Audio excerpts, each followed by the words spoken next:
और 2-4-10,000 रुपए का तुम्हें लाभ होने का बात होता है तो तुम रावण के विषय में भी कसीदे पढ़ना शुरू कर देते हो।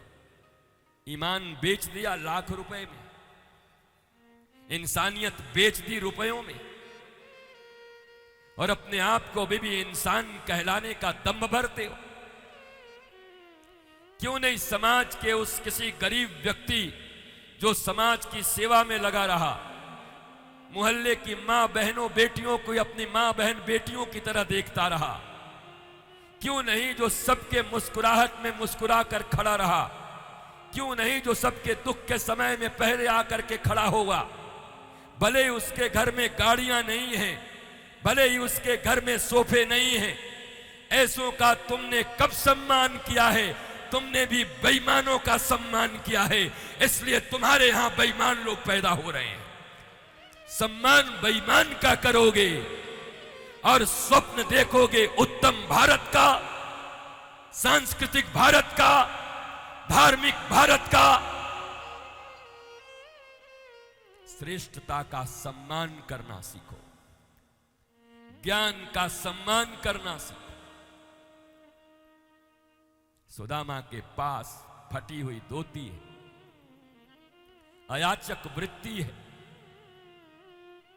लेकिन भगवान को झुकना पड़ता है सुदामा के सामने। सुदामा पर्यंक पर बैठते हैं, सिंहासन पर, और कृष्ण उनके पांव के नीचे बैठते हैं। ये गरिमा है ईमानदारी की, ये गरिमा है दिव्यता की, ये गरिमा है ज्ञान का। तुम कहां मानते? कभी कभी कोई सीख गलत भी पड़ जाती है, अज्ञानता में दिए गए सीख गलत भी पड़ जाते हैं। इसलिए सीख तो समाज के संत, शास्त्रज्ञ, विद्वज्ञ, वेदज्ञ, गुरुदेव से सीख करके ही अपने बच्चों को देना।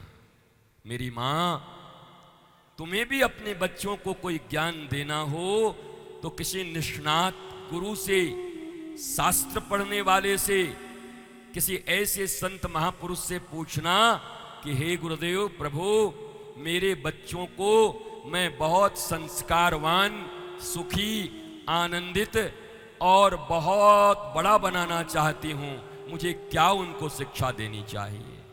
पूछ लेना जरूर। ये मत छाती फुलाए चलना कि हम मम्मी हैं, हम दूसरे से पूछेंगे क्या। मम्मी तो वो भी थी, रावण की भी मम्मी थी, कैकसी। रावण की मां ने अगर रावण को बचपन में गलत शिक्षा न दी होती तो रावण भी बड़ा विद्वान और वेदज्ञ था साहब। पर मां ने ही सिखा दिया था, तुझ में है, तूने मेरा दूध पिया है तो बिल्कुल मेरे जैसा है।